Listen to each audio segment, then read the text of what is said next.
Caught in a heart-wrenching decision between holding onto his father's cherished car and ensuring his grandmother's life-saving surgery, a financially struggling man selflessly chose to part with his beloved vehicle to secure the medical care his grandmother desperately needed. Little did he know that his grandmother would later repay his selflessness with an astonishing and life-altering surprise.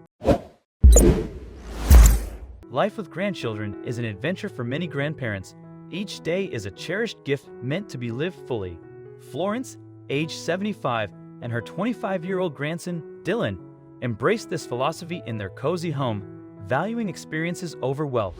However, their resilience faced a stern trial one day when Florence collapsed near the graves of Dylan's parents, her chest in agonizing pain.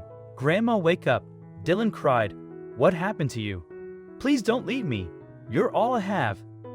Dylan was barely 6 months old when his parents died in a car crash while returning home from a friend's house.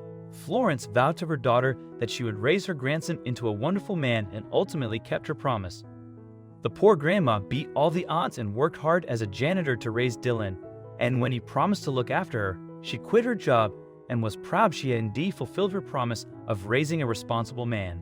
Florence recalled this and blacked out in tears. Moments later, an ambulance siren blared through the quiet cemetery as she was rushed to the hospital. Depressed and hopeful she would make it, Dylan restlessly marched outside his granny's ward. "Doctor? Is she all right? How is she?" he anxiously asked. "Your grandma is all right now.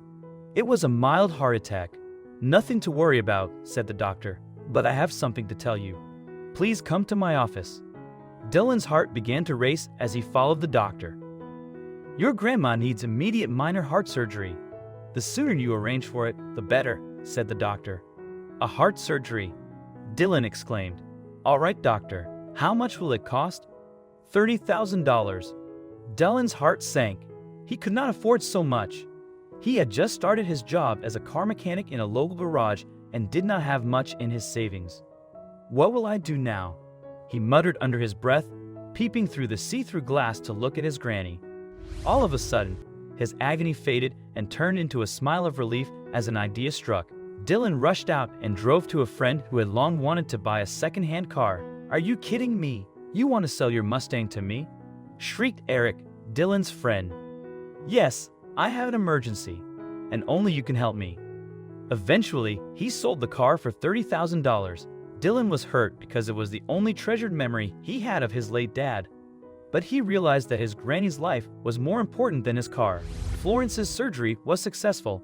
She shed tears of joy because she had wished to live longer and not orphan her grandson. Her prayers were answered, but soon her joy faded when she learned of Dylan's sacrifice. "You sold your dad's car to save my life," she cried. "Sweetheart, how will you go to work now? And it was your only memory of your father. Why did you give it away?" Dylan was hurt too. He could not forget about his car, but his grandma's life mattered to him the most. "I can get a new car someday, Grandma, but what I cannot get is another loving granny like you. I will do anything for you because you're the only one I have. I love you." He held her hands in tears. Although Florence was delighted to hear this, she recalled something he had wished for a long time ago and planned a surprise for him. One evening, during a casual chat, Dylan shared his dream of owning an auto repair garage. It was just a candid wish, and now Florence decided to fulfill it. A few days later, Dylan was getting ready to leave for work when he saw many cars parked outside his house. There were strangers in each of them, waving at him. "Me? Hey!" He gestured back at them, confused. The men got off their cars and approached him, smiling. "Hey son, how you doing?" one of them greeted. "We are so proud of you, young man," said another. Dylan was startled because he was not acquainted with any of them. "Wait, what's going on? I think you're mistaken, but I am not." "Surprise!" Florence shouted from behind. Dylan had no idea what was happening until all the men gave him their car keys and told him to fix their cars.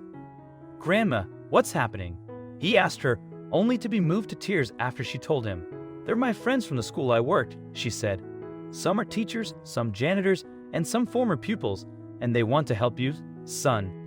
Florence had contacted them and shared about her grandson's sacrifice and his dream. Together, they devised a plan to help him kickstart his garage. They created an account on social media to invite those needing an affordable car fix. So many former students and colleagues flocked outside Dylan's house with their cars. "Oh my God, Grandma, this is unbelievable," Dylan cried. "But I don't have a proper garage, and how will I manage to fix them?" "Don't cry, son," Florence comforted him. "The bigger surprise is still waiting for you." Bestowing the keys to her adjacent old garage upon him, she declared it his own. A friend generously offered to rent his former car repair tools, aiding Dylan until he could procure new equipment. Swiftly, Dylan established his auto garage and soared to prominence as one of the town's favorite auto mechanics. He expanded his team, transforming from mechanic to an esteemed boss. Despite newfound wealth and fame, he remained profoundly grateful to his grandmother for fulfilling his dreams. On her 76th birthday, he gifted her a car twice as splendid as the one he had parted with, jocularly saying, "Let me be your chauffeur, Grandma." As they embarked on their first ride to church, Florence teared up with joy, believing that Dylan's parents were surely smiling down from above.